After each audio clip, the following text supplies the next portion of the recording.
I never thought owning a frozen chunk of pavement in Vermont would turn me into the main character of a story that honestly I wouldn't believe myself if I hadn't lived through it. But here I am watching a grown woman in a shiny puffer jacket have a meltdown in a parking lot over a snowplow, hers rivaling the tantrum my nephew threw when he got the wrong Pokemon cake.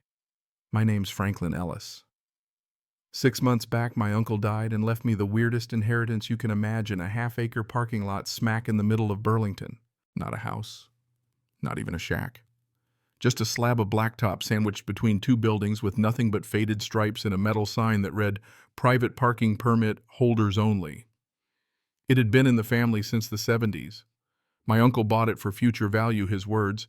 For the last 15 years, he'd leased it to the Pine Ridge Homeowners Association. It was their overflow lot since the fancy townhomes next door never had enough spaces. He plowed the snow-patch potholes, and in return they mailed him a modest check each month. So when it fell to me, I figured I'd keep the status quo. I'm a contractor by trade, been in Burlington my whole life. I've got a little business, 3 trucks, one of them my pride and joy, an old F-250 with a plow that's seen more Vermont winters than some people I know. From November to March, snow removal is half my income. So yeah, keeping that lot clear wasn't just a duty, it was the family business. The first sign of trouble came at my debut HOA meeting. Picture me work jeans flannels sitting in a sea of pressed khakis and expensive sweaters. The president introduced herself as Patricia Morton, late 40s, that I'd like to speak to the manager, haircut and glasses that make her look perpetually disappointed. She smiled, but it never touched her eyes. She shakes my hand like she's picking up roadkill. "You must be Franklin. So sorry about your uncle." I say thanks, tell her I plan to keep things just like they were. She nods, then gestures for me to sit at a folding table with about a dozen other board members, all clutching their printed agendas like their secret blueprints for world domination. That night, Patricia rolls out a 40-minute presentation about new parking rules. No commercial vehicles, no trailers, nothing unsightly, and yes, this applies to the overflow lot too. She looks at me.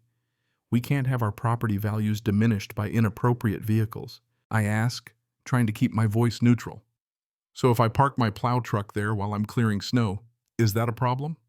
I'm not a resident, I'm just doing maintenance." Patricia's smile tightens. "Your truck is commercial, and the lot is HOA designated parking per the lease." She whips out a folder, pulls a document like she's laying down a royal decree. "According to their bylaws, any vehicle parked in the lot must meet their standards." End of story. "But I own the lot," I say, feeling the blood start to rise. "How am I supposed to plow it if I can't bring my truck?" She shrugs. "That's a you problem, Franklin. Commercial vehicles are prohibited. Period." I look around for backup. Nothing but blank faces and twitching agendas. My uncle did this for 15 years, no problem. Now he was grandfathered and another board member pipes up. "These are new rules." I tell them I'll talk to my lawyer. Patricia just gives me that dead-eyed smile and says, "Our next meeting is in 2 weeks." So I go home, dig out the lease, and pore over every line. Sure enough, it's vague, maintained to HOA standards, but those standards weren't defined when my uncle signed the thing. I call my friend Mike, he's a property lawyer. He says they can try to enforce the new rules, but the lease doesn't say you have to comply with future policy changes. Worst case, it's a gray area, and if it goes to court, you'll be burning money. Great. My options. Ignore them, play nice, and plow by hand, not happening, or try to negotiate. I decide to let it ride and see what happens. First snow of the season drops in mid-November. I roll up at 6 a.m., coffee in hand, climb in my truck, and clear the lot like I've always done. Residents come out, wave, scrape their windshields. I'm on my last pass when Patricia's silver Lexus comes screaming in. She's filming me with her phone. "What are you doing?" she demands. "Clearing the lot," I say, gesturing at the snow. "With a commercial vehicle, that's not permitted." I offer her the shovel, dead serious. "Unless you want to do it by hand, this is the equipment I need." She turns red. "I'm documenting this violation. The board will hear about it." Sure enough, within days, I get 3 letters. First, a violation notice. Second, a $500 fine. Third, a warning, keep it up, and the lease is terminated. I call Mike again. "Can they do this?" He laughs. "The fine's unenforceable. You're not violating the lease, but if they really want to push, they might terminate. You'd win in court, but it's expensive." So I go to the next HOA meeting, hoping reason will prevail. I get 5 minutes to speak after 20 about Christmas decorations. I lay it out. "Look, I'm not a resident. I'm the owner. I need this truck to maintain your parking. My uncle did this for years." Patricia cuts me off. "Our policies don't allow exceptions." A woman in the back. Susan raises her hand, says, "How else is he supposed to plow?" Patricia suggests I hire a company with appropriate vehicles. I ask, what does that mean? A smaller truck without all that signage. I almost laugh. That's not how snowplows work. The signage is just my business name. I'll cover it if that's the issue. It's the principal, another board member mutters. I say your principal's about to leave you with a parking lot buried in snow.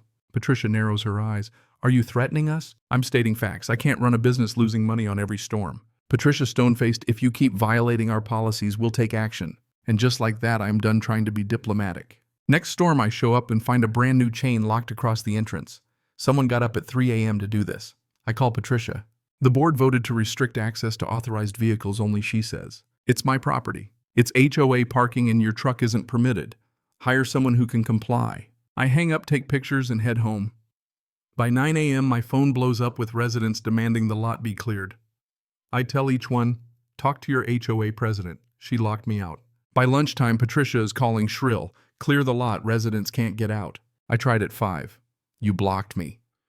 You want someone else, that'll be $500 per storm and I'll add it to your rent. The lease is fixed. Then the lot stays buried. That's on you. She threatens to sue. I tell her, go ahead, I've documented everything. Over the next week, the lot turns into a frozen mess. People are digging their own cars out, calling tow trucks, racking up city tickets for parking on the street. The board holds an emergency meeting without inviting me. Susan calls afterward. It's a war zone. Half blame Patricia, half blame you.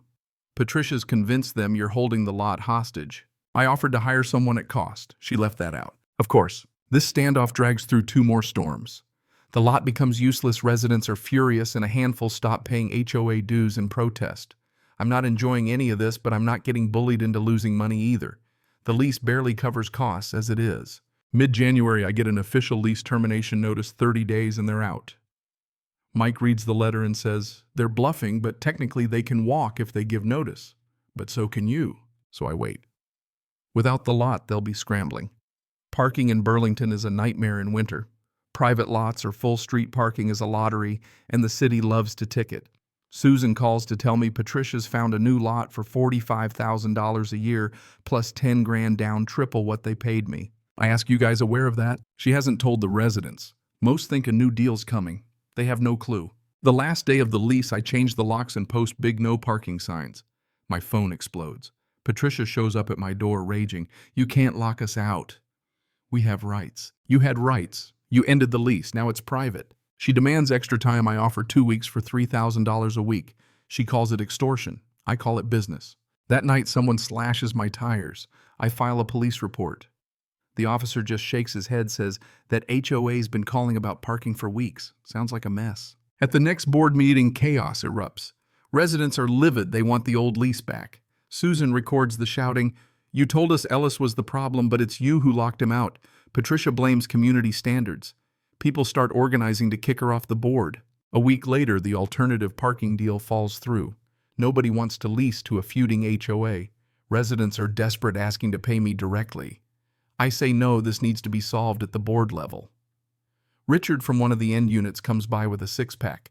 Most of us had no idea what Patricia was up to. We thought you'd just stopped plowing for spite.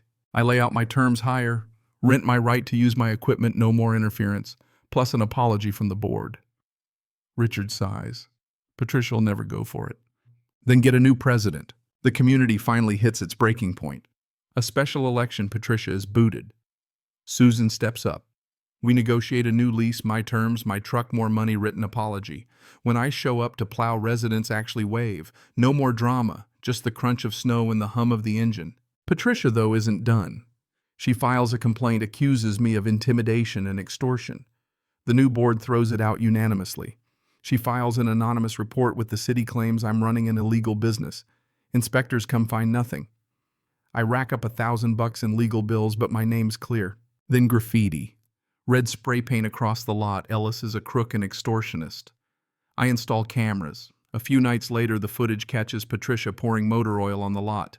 I call the cops. She's arrested for vandalism, trespassing, and assault after she throws the bottle at an officer. The local paper picks up the story, HOA president arrested in parking lot dispute. Her legal troubles pile up. At her hearing, her lawyer tries to paint me as the bully, but the evidence is all on my side. She pleads out probation, restitution, a restraining order, and a written confession. Finally, peace returns. Susan is a great president, open, fair, focused on fixing what Patricia broke. The lot runs smoothly, the HOA pays on time, residents wave when they see me. I invest some settlement money into repaving ad lights, even take on a second lot after word spreads that I'm fair to work with. Funny how a nightmare can turn into an opportunity. A year later, Susan presents me with a plaque at the HOA meeting for patience, professionalism, and commitment to the community. The applause feels real. Driving home, I think about my uncle, how he always said being a good landlord wasn't just about rent, but about relationships. I get it now.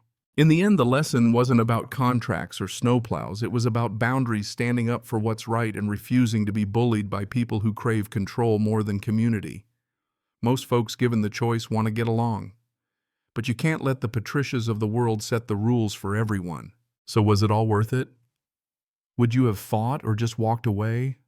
I'd love to hear what you think, especially if you've got your own battle scars from dealing with HOAs, landlords, or power trips. Drop your story, I promise I'll read every one.